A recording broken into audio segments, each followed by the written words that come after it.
السلام علیکم ورحمۃ اللہ وبرکاتہ۔ معزز سامعین و ناظرین، امید ہے آپ سب خیر و عافیت، ایمان، صحت اور سلامتی کے ساتھ ہوں گے۔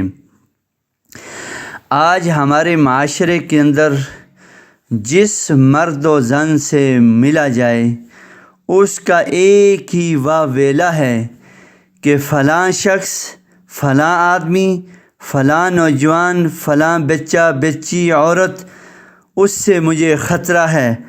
اپنی عزت کا بھی، اپنی جان کا بھی، اپنی مال کا بھی، اپنی عفت کا بھی۔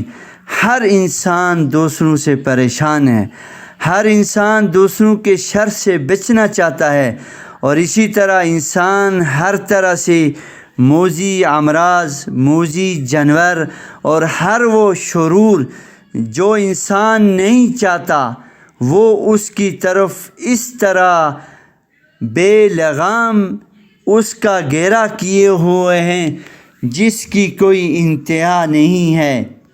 تو قرآن حکیم کا مطالعہ کیا جائے۔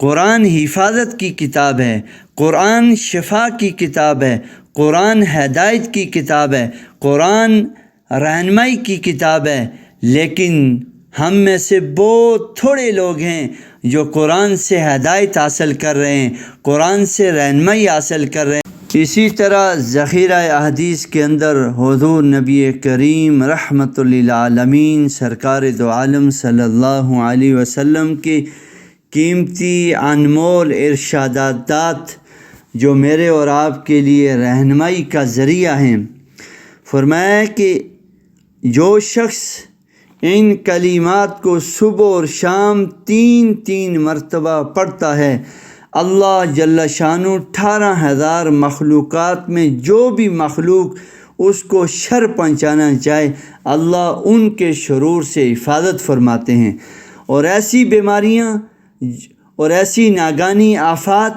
پریشانیاں، مصیبتیں جو انسان کی طرف برسات کی طرح دوڑ رہی ہیں، اللہ ان سے بھی حفاظت میں رکھتے ہیں۔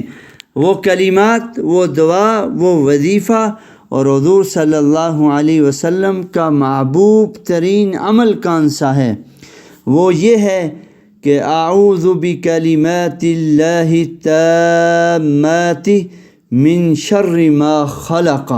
یہ صبح اور شام 3 مرتبہ پڑھ لیں، انشاءاللہ العزیز ہر طرح کے موذی امراض، موذی جانور اور ہر مشکل کے لیے یہ کافی ہے۔